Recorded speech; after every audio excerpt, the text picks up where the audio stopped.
Hello guys, Tag here from Tag Animations, showing you guys how to upgrade your skills into something even better. That was pretty corny, but let's go with that, right? Today I figured out something pretty awesome.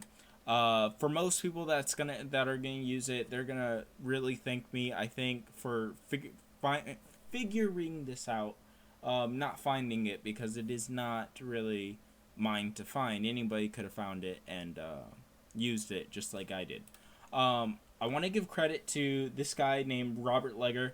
He actually made this whole script slash plugin. It's not really a plugin because you can't really do the whole plugin stuff, but it is a Cinema4D file with a script, and it's very, very awesome. It's called the Voxel Effect, and what it does is it basically converts, anything into cubes, any polygon object into cubes. So basically, he has this right here, and then gives everything dynamics and stuff.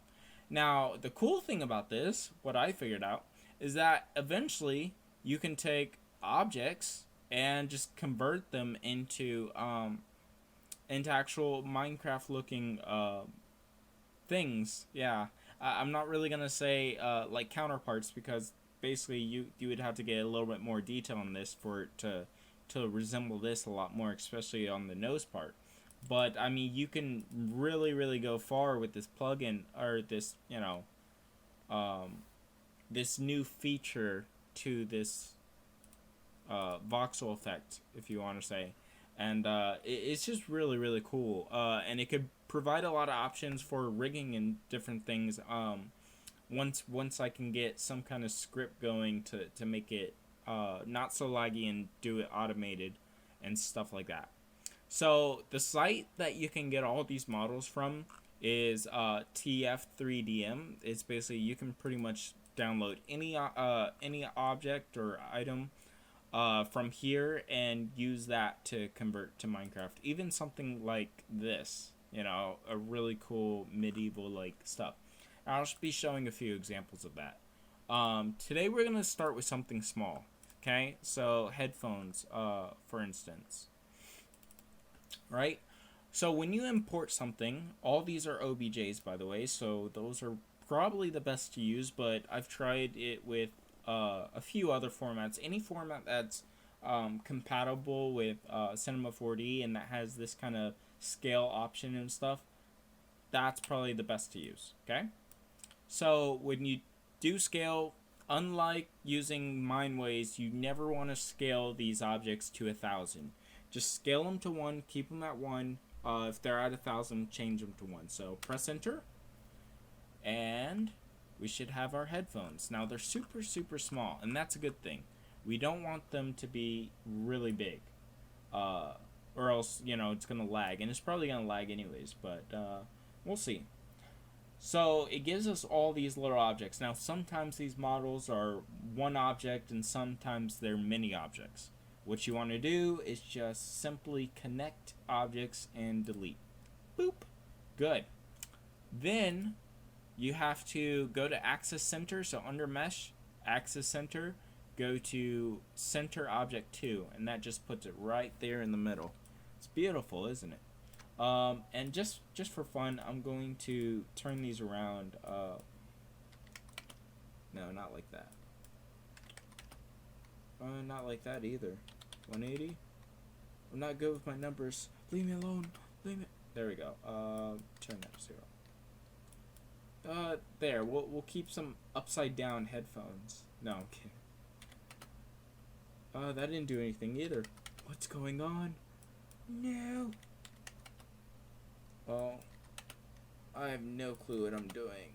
Okay, we'll just keep it like that. I forget how to turn it. I could do it the old-fashioned way. I like doing the numbers though. It makes me feel smart. Okie dokie. So we have some off-even headphones. 90. Okay, 90 on Z. I'll remember that. Okay, so now we have our headphones, right? Well, this is the voxel effect right here. These are just some lights. So we have the object, voxel effect, lights. What you want to do with the voxel effect, which I'll have you know, as a download and stuff, so you guys can play around with it. What this is usually at is at 1, and this is at 3. That's what the standards are. What I recommend is that you keep it at 1, and then keep it at 1, because we are going to mess around with the size of the cubes and also mess around with the object size. So those are very, very important if you want to get a realistic looking model. But remember, you do have to have a lot of memory for this, and also it's best note to say this does not work on R15, only on R14 and below. So I'd recommend R13 and R14, but that's it. It can also work on R12, but I mean, I've never really used R12 in a really long while, so it's just safer to say R13, R14, most definitely R14 though. Okay, so voxel effect, right? So now you have your object, it's centered. It has maybe one texture. It doesn't really matter if it has a texture or not. Best thing to do is just have only one texture, so that way you can it's a little bit easier because you're not going to use any of the textures from this. This is just basically a placeholder to show where all the cubes are going to be. So now what you want to do is you want to drop this object into shape, right? Nothing happened yet, right? And then you turn it on, and you'll notice nothing still happened. So since nothing happened, first thing you want to do is you want to resize this. So we're just gonna double it to 2, and that still didn't do anything. So with small objects, if they're really this small, the best way to tell is if you're by the lights. If they're not, if your object is really, really small and smaller than the lights, then do it by 100. If it comes above or near the size of the lights, don't rescale it. But most likely if it's already the size, it'll start lagging because you'll start to see the cubes. And I'll show you what I mean a little bit later, but let's try this. But on the safe side, just resize it a few times. See? You can see that some of the cubes are already starting to form. We'll do 25. And as we upsize it more, it's going to lag a little bit more, and it's also going to increase the resolution. I'll show you what I mean. So right now, it's looking like that. It could use a little bit more detail around here and there. So we're going to upsize it a little bit more. And you just keep on doing this. It's best to do it by 5s. And yeah, just do it by 5s just to play it safe. Because sometimes it can really, really lag your PC. I'll do 50.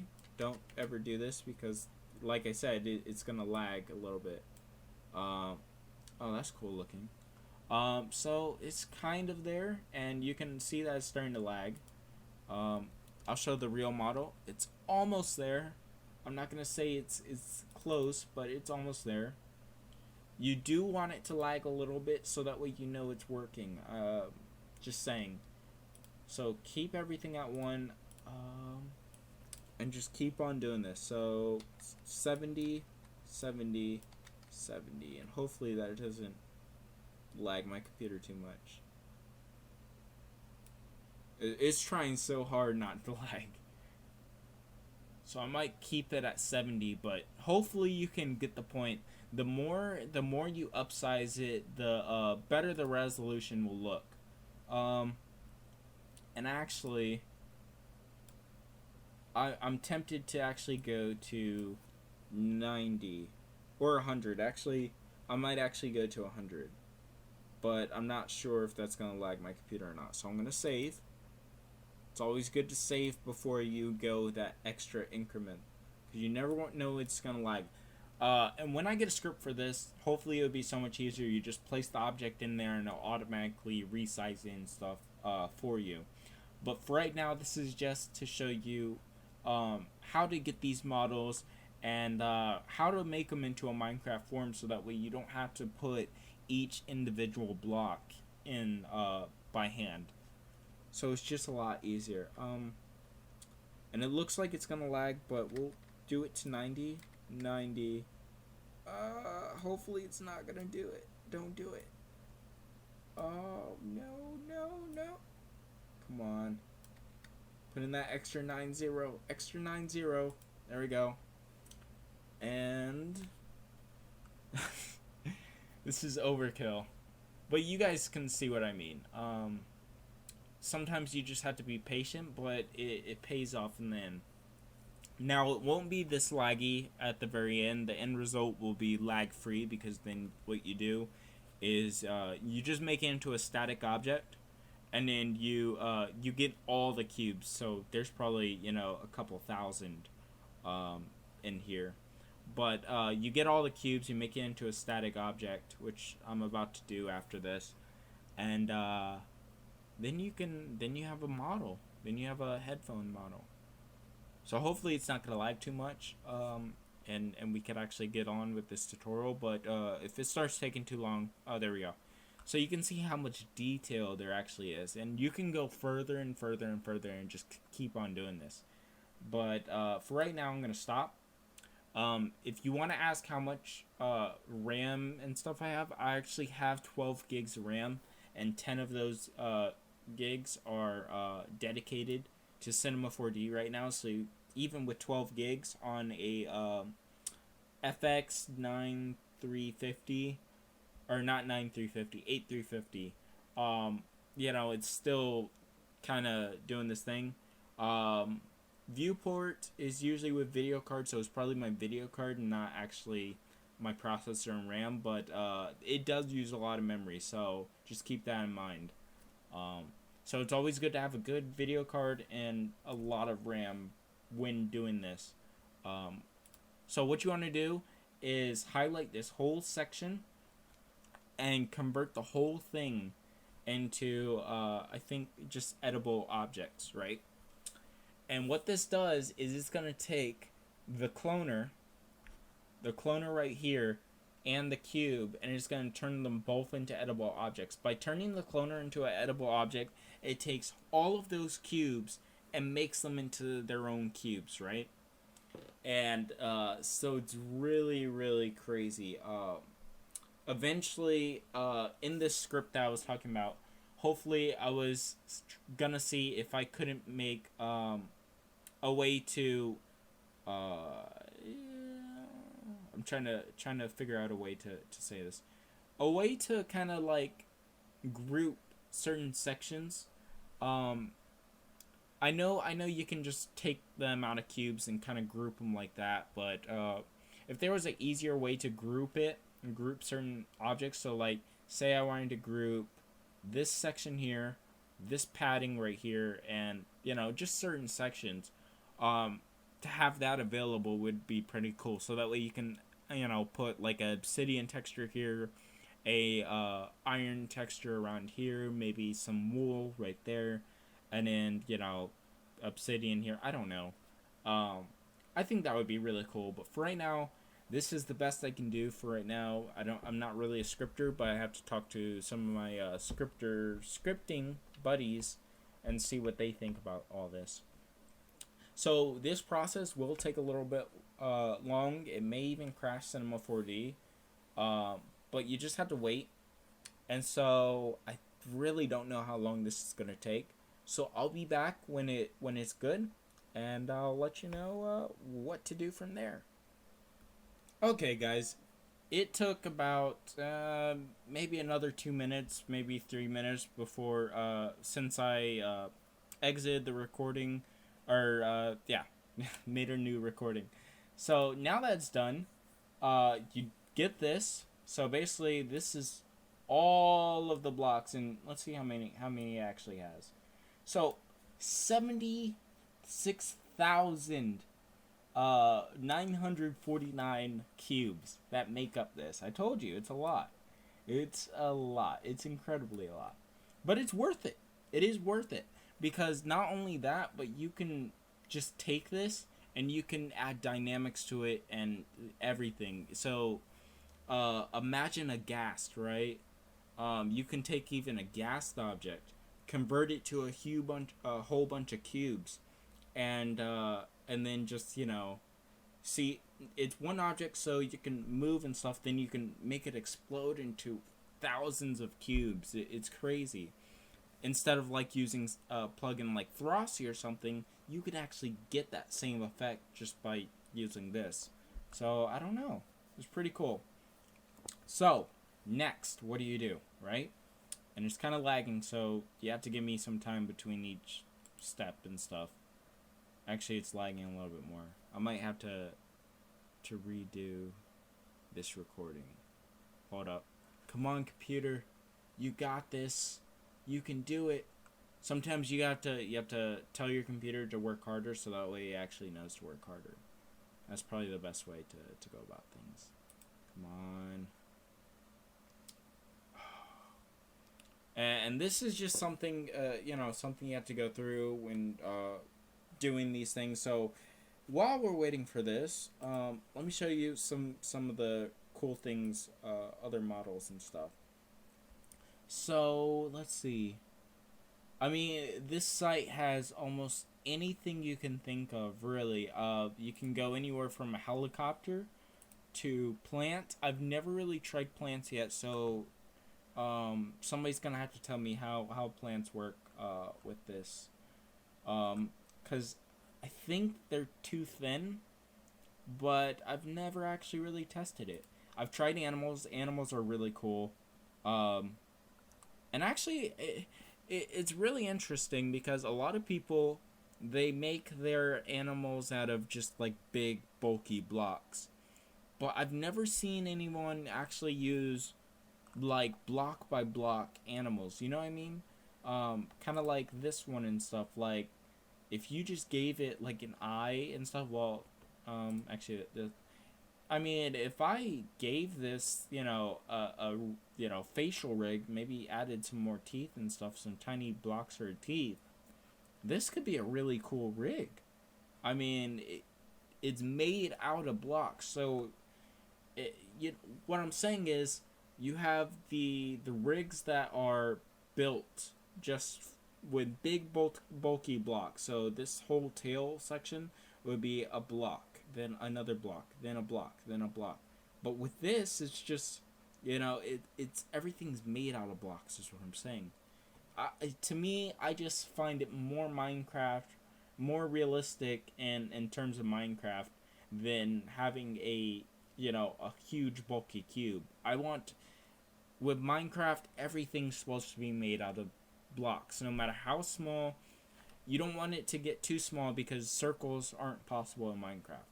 But you can make, a 1,000 blocks or something in a circle form, big enough, and then it'll look like actual circle, but it'll always stay cubic.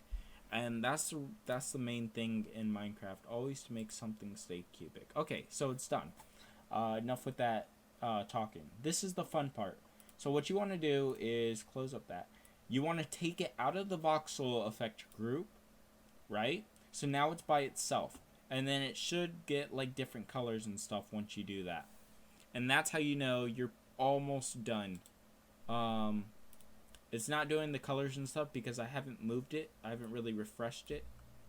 So hopefully it shows it now. Or not.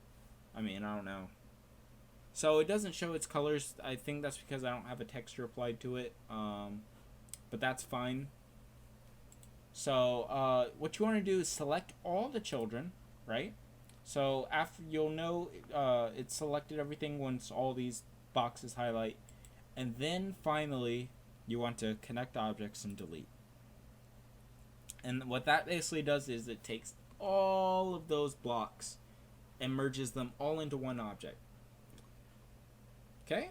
And so you'll get the okay once everything stops lagging and stuff.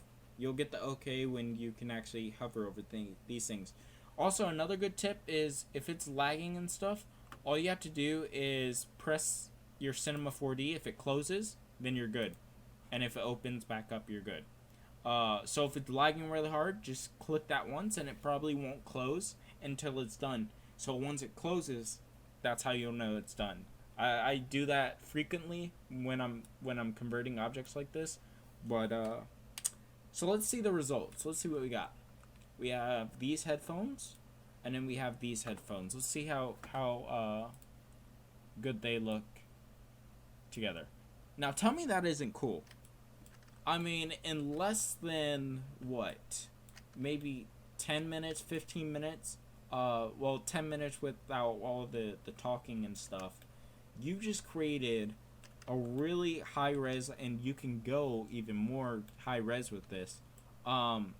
Headphones model.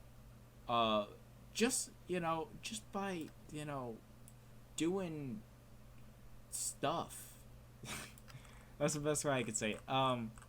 Now, obviously, there's going to be some irregularities with some of these blocks. Like, there's little holes and stuff. But if you don't mind just, like, plugging them up with, or either bridging those holes up or adding a few extra blocks, I mean, I think it's worth it. And not only that, you can increase the resolution even more to fill in those blocks and stuff. This was just a test resolution, something, I can't, like, I could have gone to 150, but I would have had to wait probably a good 20 minutes for it to finish. So it is very intensive. You just want to make sure you go up in increments. So I am going to add texture to this, and that's the same texture for that. Okay. And then I could take this off of hidden line. It's always good to have hidden line or lines on because of the lag and stuff, so you want to make sure your viewport is really quick. And also what I can do is I can scale these down so that way, I mean, of course I'm not going to use these headphones at that size. I'm probably going to use them smaller, like this. And by making it smaller, you kind of compressed a lot of that stuff. And you can just keep on doing that. But let's see how good we've got it. I mean, look at that, man. Look at that. Let's put it back to the regular size that it was at. Okay, we'll put it to that where our lights will take effect. Actually, we're going to make our lights go a little bit higher. Like here. Let's put it on Grado shadowing. We're going to put it in the front. Now, if you want to know what the lights are, I have a white light, an orange light, and a blue light. Just to give that really nice looking. And they're all at 100. Soft shadow mapping. Just for your information. And so, look at that. That's pretty doggone amazing. Remember, all these holes and stuff, they're because I didn't go up to maybe 150 or so. But once you go to that size and stuff, a lot of this turns into really detailed, really, really nice looking stuff. Let's see the side. Look at that. That's amazing. It even has all the stuff. And remember, you can go as far as your computer can go, pretty much. And as far as your as far as you're willing to wait, or as long as you're willing to wait and be patient for this, it really, really does work out really nicely. And then you can just put like some Minecraft textures. To do that, you just go to face mode, and then you go to your thing, and then you could just select all these faces or something. Let's say I want all this to be red or something. I mean, you would have to texture it yourself, but that's not as bad as doing everything. When you have when it's just blocks, you can actually texture everything, and the whole block itself. So it's kind of like, do you want to put up with the huge amount of blocks, or and be able to texture everything, all the cubes separately by itself, or would you rather have one object and just texture the faces? So if you're doing a static object, it's better just to texture the faces. But if you're doing a if you're doing like a dynamic object, something that you're gonna explode, it's better to have all the blocks and maybe group them into sections. Just highlight the blocks for each section. So if this is like 1,000 blocks, all of this right here, highlight those 1,000 blocks, group them up, convert them into object, and then convert these into objects. That's very convenient, and it'll save you a lot of time when doing dynamic stuff. So I want to actually put, let's turn off specular. I want to make this stuff orange. There we go. And I want to apply it to this guy too. Oops, not that. I meant I only want to apply it to these guys.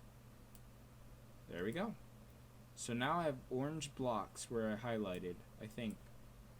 Let me try it one more time. Okay. So I think I have orange blocks where I highlighted, and we will actually find out. There we go. See? There's a little bit of blue right there. I don't know if that's from the light or not, but there's some orange and stuff, so you can texture it however you want.